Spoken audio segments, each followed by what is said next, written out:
San Francisco, 1969. The summer of love is dead.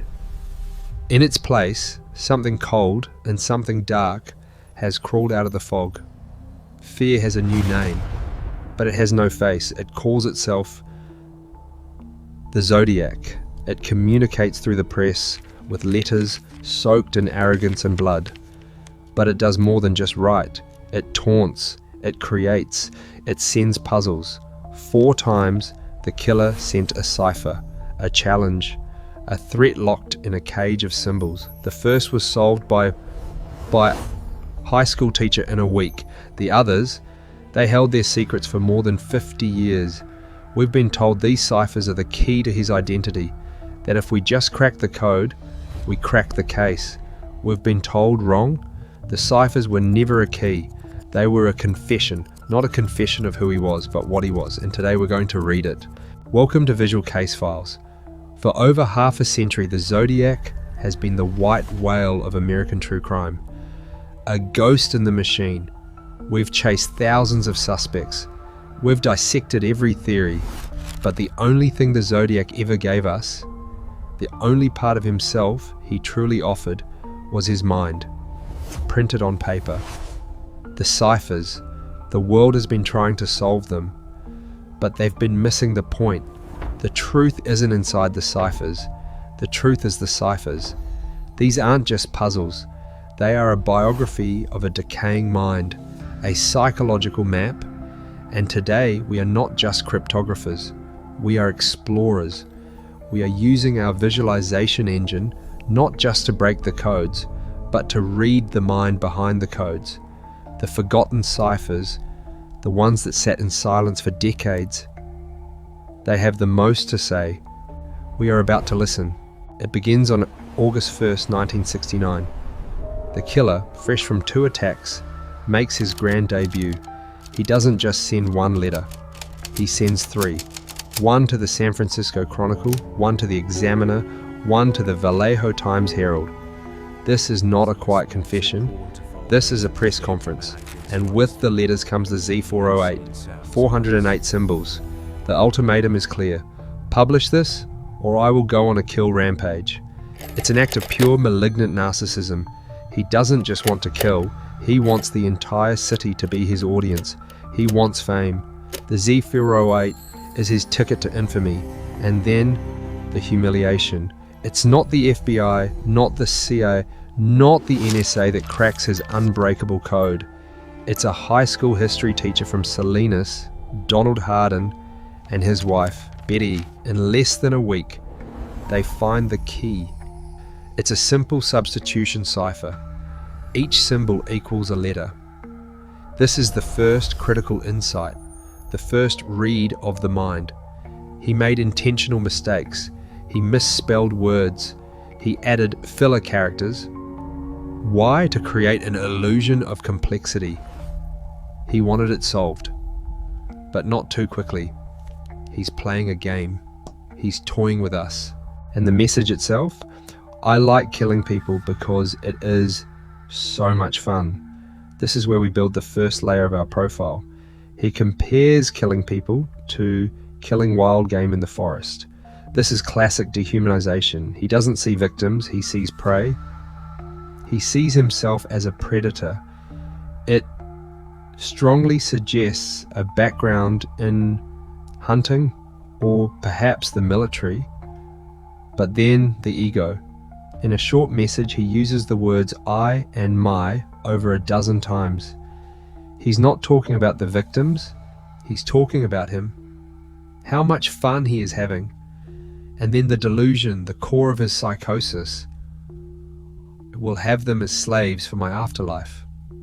Our AI scans psychiatric literature.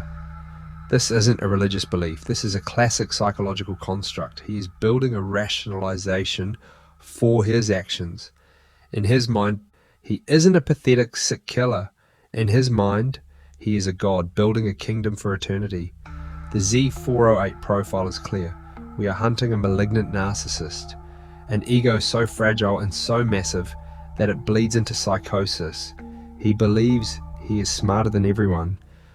And seeing his his masterpiece solved by a history teacher, that insult is what leads to the creation of a monster. November 8th, 1969, he sends his second gift, the Z340, 340 characters, and this is where the game changes. If the Z408 was a high school quiz, the Z340 is a quantum physics equation.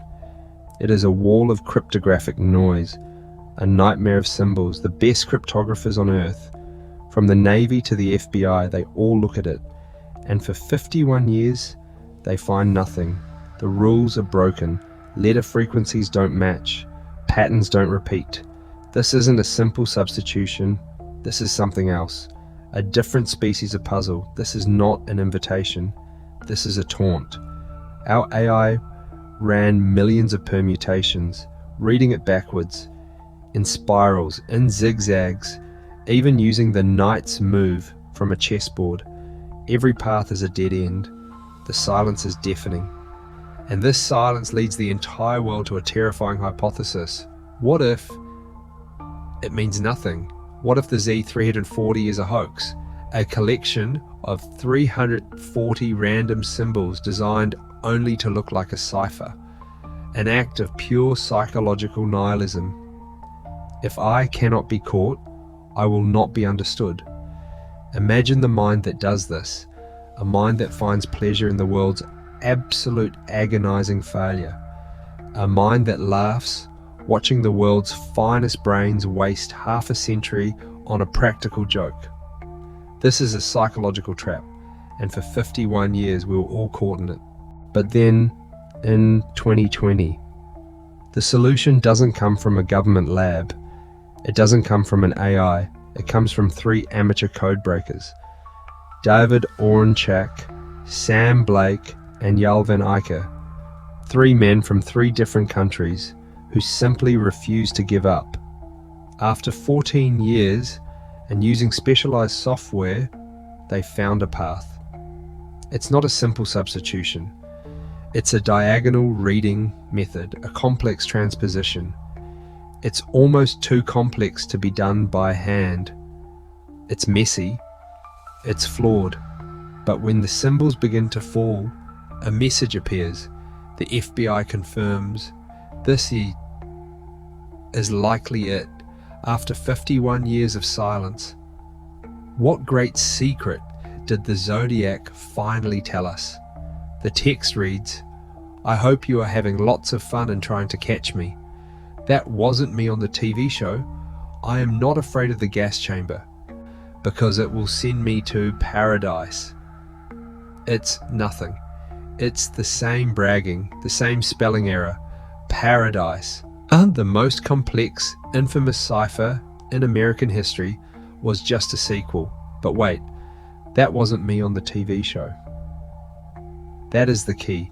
In October 1969, just before the cipher was sent, someone called into a live TV talk show claiming to be the Zodiac.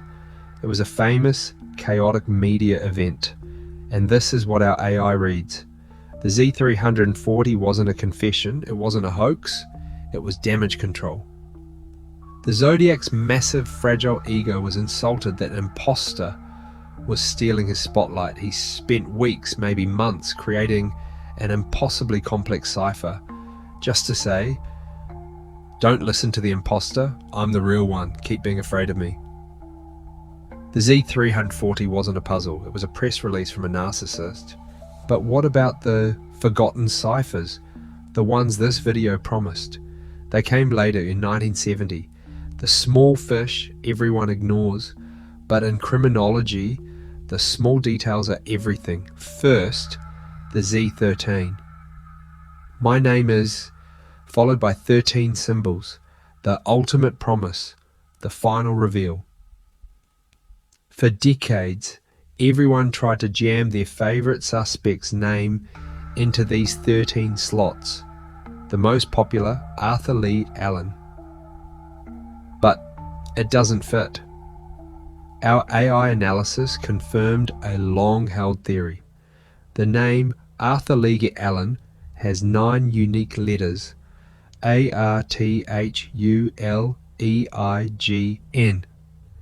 The Z13 cipher has only 8 unique symbols.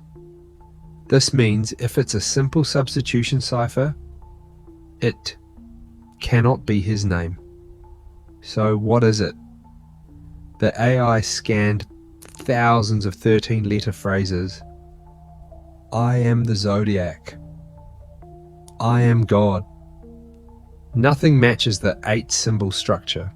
This leads to the most likely and most chilling conclusion. It's a trap. He wrote "my name is" and then 13 symbols of pure meaningless gibberish. He wanted to watch the police, the press, and the public chase a ghost forever. And finally, the Z32, the map cipher, sent with a map of the San Francisco Bay Area. A zodiac crosshair placed on Mount Diablo.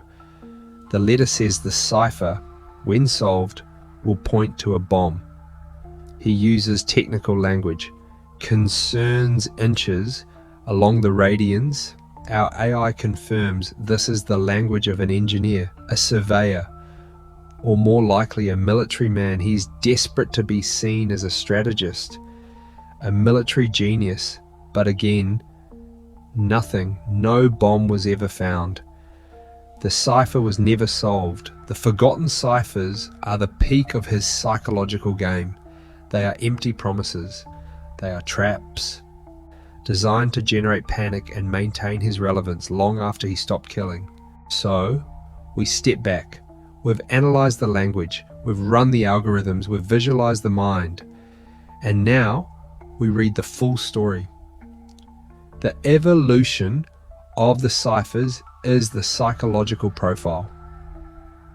Phase 1, the Z408, the manifesto, simple, arrogant, designed to be solved. It's a killer screaming, "Look at me, I am a god." Phase 2, the Z340, the escalation, maddeningly complex. It's a narcissist reacting to an insult, screaming, "No, look at me smarter, I am the real genius." Phase 3, the Z13 and Z32, the endgame, short, unsolvable, empty promises. This is the Zodiac, bored and possibly done with killing, but not done with the game. This is him setting landmines for the future. I will keep you busy, I will keep you hunting forever. The AI can read this mind. We're not looking for a frenzied killer. We're looking for a cold, calculating, methodical manipulator. A man with a massive ego, a desperate need for control, and a background in military or engineering. A man who was, above all, a sadist. Not just a physical sadist, but an intellectual one. He enjoyed the confusion. He created as much as the pain. The ciphers were never about revealing his identity. They were about building it. He didn't want to be caught. He wanted to be remembered. 5 decades have passed. The suspects are dead. The trail is cold. And the final conclusion, the one read from the heart of the ciphers, is that the Zodiac won. He won the game he set. He turned himself from a mere killer into American folklore. A ghost in the machine, a symbol on a page. The AI can read his mind, but it cannot rewrite history. The forgotten ciphers were not a locked confession. They were monuments, monuments to a monstrous ego. They were not the keys to solving the case. They are the case.